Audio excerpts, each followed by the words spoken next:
Hey guys, welcome back. It's time. We got a disappearing, sketchy situation where it seems like Beckett got hacked and is trying to cover it up. They're trying to cover it up. The hackers seem to be trying to cover it up. We had an E4 thread that went disappearing. Now, if you don't take anything else from this video, if you have a Beckett account, it is a good idea to beef up security. The biggest threat, the biggest issue here at hand is the fact that your address has been leaked and you could be targeted for home invasion. Step number one. Step number two, it's unclear at this point whether or not credit card details have been shared, have been accessed. If you have a credit card that you're using on there, it's probably in your best interest to cancel that card, get a new one. Save yourself some headache just in case that information gets out there. It's going to be a whole lot worse to clean up if someone starts using it. Alternatively, if you want to live dangerously, you can go ahead and just keep an eye on that. Make sure there's no weird charges going on. All right, let's get into it. So, thread deleted. What happened? How was it deleted? We got a statement from PFM of the Elite Forum, who says the forum was attacked via DDoS by a person that claimed to be the one that did the BGS hack. They said they wanted the thread removed. I think basically they wanted the exclusive ability to sell the data and misunderstood that E4 was just talking about it happening and not a place where we were reselling the data or something. Either way, it's not worth us picking a fight with some like Russian hacker, so we just complied. I'm sure the news will continue to spread regardless. I think the site got taken down for 20 minutes or so. So we got a situation here that needs some coverage, and who better to bring it to you than myself. Not looking forward to the nonsense that will probably ensue from bringing you this information. We got Nico Reps. We got some important posts that were made in that E4 thread before it went poof. And they're saying the database now appears to be more officially for sale on a forum. So they're selling it somewhere else. They're selling your private information. What is Beckett doing? It doesn't look like they're doing a whole lot. Required by law, if personal information of people that are using your site, platform, service, whatever it might be, depends on the state. So it might have individual repercussions, but they're supposed to, in a timely manner, no matter where it is. The laws are in place so that they have to alert you that your personal information. It should not be coming from me. It should be coming from Beckett. But here we go. We got it coming from me instead. All right. And from the many users who shared this information, thank you to them. We're going to feature some of that. So here it says it contains every Pokemon card grading certificate along with the user's address, phone number, email, and name. Every North American user who signed up on the site. And they got the fields there. Totals roughly 1.5 million affected users out of 3.3 million. Holy hell. Is it like data breach season? What is going on here? We got another little notable one from Cricket. This post is saying Beckett is hiding everything and doesn't care. We found someone to make a thread on their forum. Trying to make a thread on their forum. It was instantly deleted by the Beckett staff. So not only is Beckett not made an announcement, not answering the phone at this point in time, but they're also trying to cover it up on their forums. Now, was this just a random moderator that deleted it? Were they instructed to do so? Your guess is as good as mine. Not sure what happened. Not sure if we'll ever find out. But this is scary shit. This is scary shit. Yes, there's shady stuff coming from the grading companies. But this is beyond. This is. We had PSA middlemen leaking personal information, hiding it, sweeping it under the rug, and now it seems like we have Beckett doing the same. Hopefully they come out with a solution. We got a Reddit thread here from a Judge 208. Says Beckett was hacked. Watch those credit cards if you graded with them. It's unclear at this point in time if that information is actually available, if it was able to be extracted by the hackers in question. And they're using slurs on there, trying to get a reaction out of people. Again, seems like the intent is to sell your information. Shame on Beckett for not cleaning it up. So Beckett has many criticisms.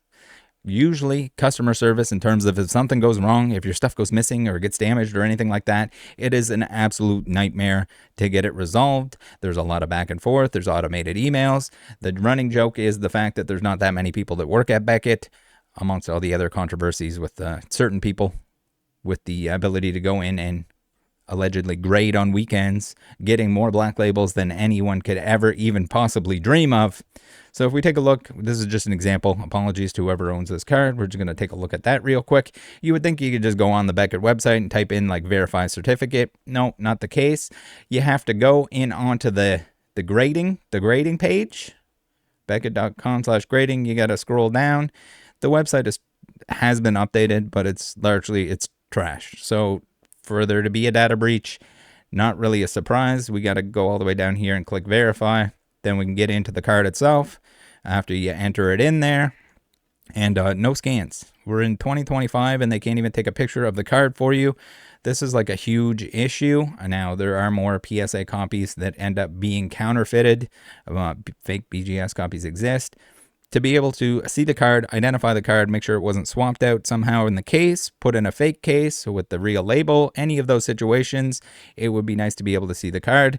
So shame that all the grading companies haven't done that all along. It at least allows you to do the extra steps in order to verify that you are actually receiving a legitimate card. Because remember, don't trust the grading companies. Do not blindly trust the grading companies. Trust yourself. You can collect graded cards if you want to, but you need to do as much research as possible. Things get misgraded, fakes get graded, all of that stuff, especially in the signature game. We've seen a ton of that stuff going through the grading companies recently. Be careful. All right. So we have International Cyber Digest with this post here. Says Beckett, a leader in the trading cards and collectibles space, was breached. Hackers are leaking personal information of famous YouTubers who use the platform. I haven't seen anything on which YouTubers might have been, but that's another huge issue here, putting the safety of these individuals at risk, not to mention anyone and everyone. If they can see anything to do with submissions, if they know you're submitting cards, they probably know that you have cards in your house. Whether you keep them all there, whether you have a safety deposit box and you rotate and you just have some at home, huge threat. Make sure you have security. Whether you're working at a card show, whether you have a collection at home, even if it's only part of your collection, make sure you beef up your security so that somebody doesn't come in and rob you. That is the biggest threat involved here overall. Beckett hasn't announced anything yet, but the breach data is already being shared on the internet. The data includes customers' personal information, order info, and more. So my apologies for the harsh language that is featured on this post here. But we got the confirmed password reset. We got all the information here. We got all the emails that have been leaky-deakied. This is scary shit. And I feel for everyone that was impacted. We got the first names, we got the last names, we got customer details. They got the whole thing. We got Gengar Brigade saying BGS, when you try to call them, our phone support lines are temporarily unavailable today as we work to address a higher than usual volume of customer inquiries via email. What? You don't have different staff that work the phones and the email? Is it the same guy? Same guy doing both? Now, unacceptable that there isn't a statement at this point in time notifying the people affected, notifying BGS customers in general that they could be impacted by this and that more news will come, not giving them any suggestions or tips on how to protect themselves just in case their information was leaked. Now, yes, the credit card, huge issue, huge pain in the ass. Lock a card, get a new one sent to you, especially if you want to be making some purchases with that card. But it's probably worth it. The headache that's involved with fraudulent transactions is probably going to be a much larger one if any of that happens. And that's what I would be doing. I don't submit to Beckett. I do not have an account. Not an issue for me. But if I was in your shoes, the Beckett customer, that's the actions that I would be taking.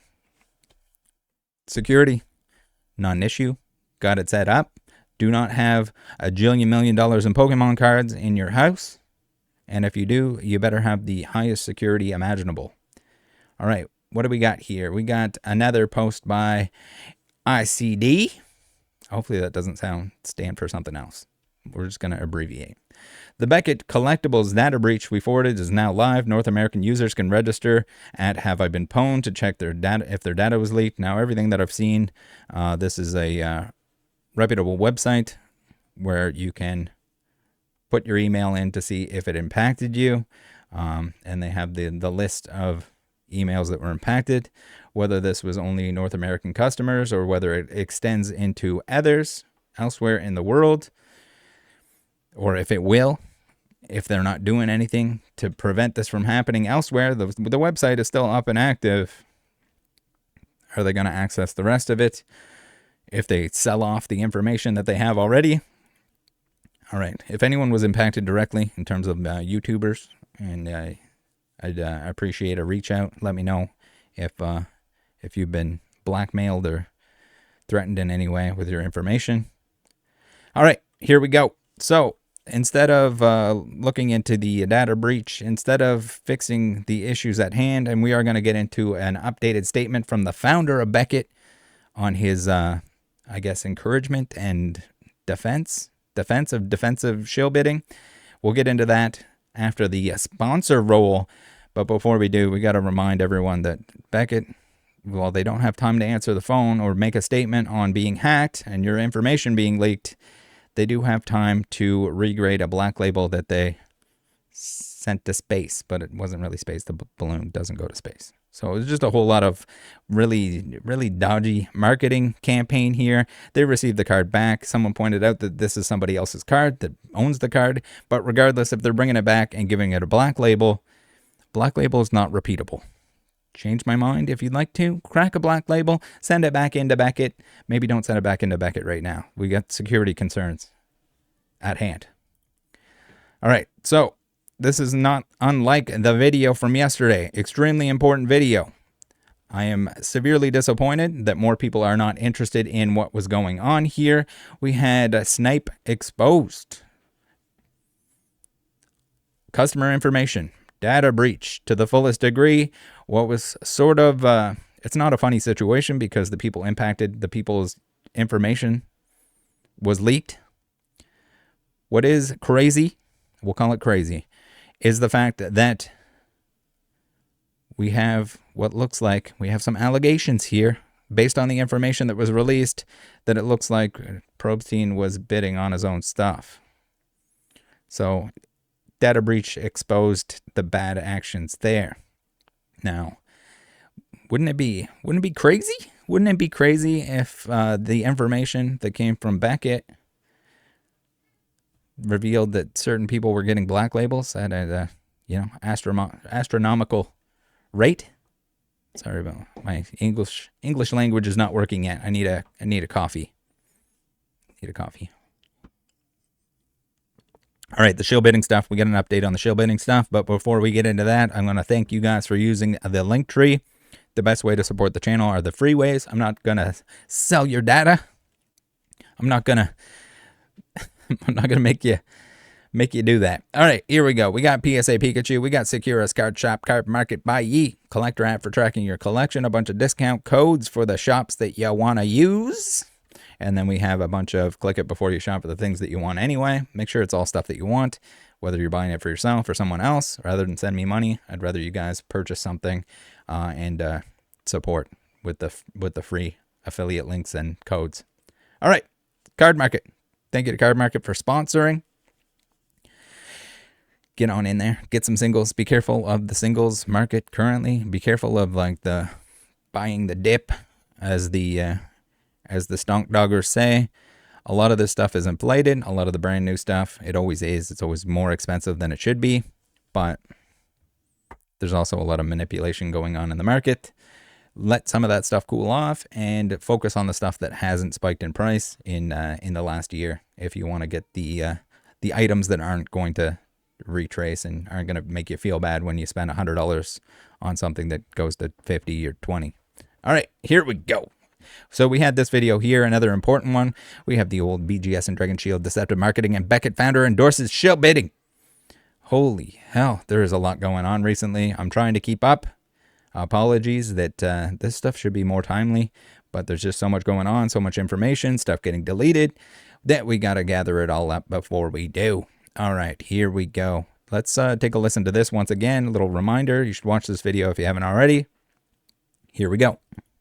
For me, because I did make a mistake. I did something wrong. What was also hard for me is I had no sense of guilt because I know my intentions. Shill bidding is actually defined by intent. Right. And they have to assume your intent or give you a negative association based on not acquire, but Right. based on the legacy or predecessor of acquire, that people ought to be innocent until proven guilty. Some good dialogue has come up. Like there are auction houses in Canada where you're allowed to bid on your own item. There's auction houses in Arizona where there's hidden reserves. These are things that a lot of people didn't know. And so a lot of people are like, wait a second, what he did firstly isn't apropos in many communities, in effect that what I did wasn't what it looked like. It's clearly not illegal. It may not even be unethical in the sense there's no attempt to manipulate. The problem is when they don't even pay. They'll bid it up. If they win, they don't pay. And then they've established a comp in some kind of bizarre way. But they're in a situation where they're way above market. That's the manipulation. When you're, to me, defensive shilling as opposed to manipulative offensive shilling. Defensive shilling in the sense of bidding on your own stuff. It's not shilling if you intend to pay. You say, I'm going to buy it for that. I'm not bidding it up. I'm saying at that price, count me in. I'll buy it back. A number of people came and say, all right, so basically he makes some statements saying that he's okay with shill bidding, and no, it doesn't matter if you pay for the item or you don't pay for the item, if it's for a comp, if it's not for a comp. The vast majority of auction places do not allow you to bid on your own items, do not allow you to get somebody to bid on your items in order to increase the price or to make sure it goes for a certain price. And even if you pay for it and you're going to pay the fees to get the thing back or buy it back from your friend that bought it, just all entirely wrong. So this was Beckett's founder, Dr. James Beckett, with statements such as defensive shilling in the sense of bidding on your own stuff. It's not shilling if you intend to pay. You're saying, I'm going to buy it for that. I'm not bidding it up. I'm saying that price, count me in. I'll buy it back. Not okay. Absolutely not okay. So this is the Sports Card Radio website. They got a nice little article on that. And let's take a look. Now, we're not going to watch the whole thing. He did a little interview with Jeff Wilson. He's doing some damage control. Oh, man. Beckett.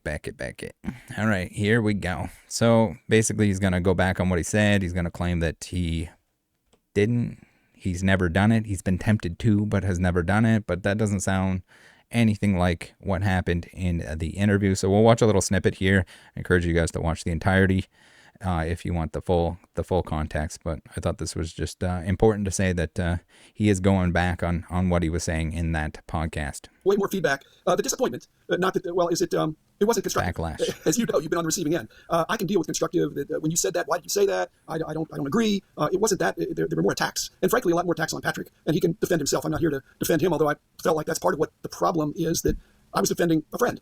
I didn't have all the information. I still don't have all the information. But if I'm guilty of defending a friend, then I've done that frequently.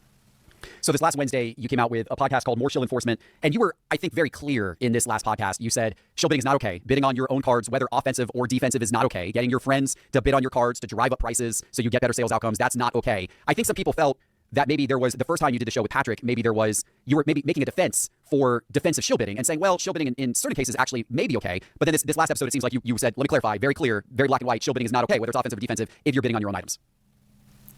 My comments were mixed together with Patrick's. Patrick and I had no rehearsal. We just, just turned on the microphone and started talking. And so when I was talking about defensive shill bidding, now in hindsight, poor choice of terms, So like, we were just talking back and forth. It just came out that way. Well, yeah, there's no excuse, especially if it was recorded beforehand. Was it live? Did you do it live? Did you slip up? Defending a friend, shill bidding. It sounds like you were defending shill bidding as a whole and making excuses for it. He has a different definition of even what that is. I'm talking about situations. In fact, the only situation I referenced was one when an item was mislisted. It was mislisted, and it was at a stage in the auction where it could not be withdrawn, and it was the only time in my whole life I've been tempted to put in a bid and say, I want that back. Of course, I didn't do that for obvious reasons. Here's the catch, is that all shill bidding is wrong. But is all self-bidding wrong? Is all self-bidding illegal? And the answer to that, Jeff, is no. There are auctions that permit that. In fact, the most prestigious auction houses in the world, in live auctions, allow for self-bidding or self-interested, interested party bidding. It's usually disclosed, and that's the environment I grew up in. Okay, now what happened? What's different now? The nuance: eBay. When eBay came in, it was completely forbidden. In fact, the nightmare scenario that Teapot, your buddy, your associate, mentioned that Jeff Wilson would somehow mistakenly bid on his own items. The eBay policy applies to Teapot bidding on your items, and it's defined as shill bidding because he's your associate, because he works for you. Okay, that's not shill bidding, but eBay's and in the online world, it's, and again, eBay admits that there's a. You go by the rules that the platform puts in place, and they should be transparent about it. And if they want to have people able to bid on their own stuff, it should be disclosed. It should be right up front. It should say, this item is being bid on by the person who owns it. If they want to do that, who cares? So we're skirting the line here. I don't believe him. Just based on his previous statements on shill bidding in general. So he goes from it's all wrong to it's not wrong, but I never did it because it's wrong. Logic is not there, not getting it, not even close. Now, I can't remember exactly where in that podcast he says it, but he does go into defending Rick Probstein, the snipe platform, the eBay seller turned own platform that kind of crashed in on itself, the one that we mentioned here, the one that there was a video from yesterday where we had looks like some info that was pulled from that, indicating that a lot of the bids, 1.28 million to be precise, were placed by Probstein and Associates, which is not okay. He does say, "Oh, yeah, Rick is. I don't think Rick would do anything bad." So that kind of, I don't know if that aged poorly or if he's just kind of hasn't seen the information that was put out. So we'll have to see what happens with that. We'll have to see what happens with a whole lot of this stuff. But hopefully this warning gets out there to the people that need it, the many people that are impacted by the Beckett hack, the Beckett data breach, since they don't want to make a statement. Here it is. Make sure you share this with anyone that has sent cards to Beckett or made an account and filled out their information. Take care, guys. See you next time. Join the Discord. Get those restocks. Free restocks. Don't pay for it. $7.99 or whatever the other guys charge. It's not worth it. Tap has your back. He's got you. Take care.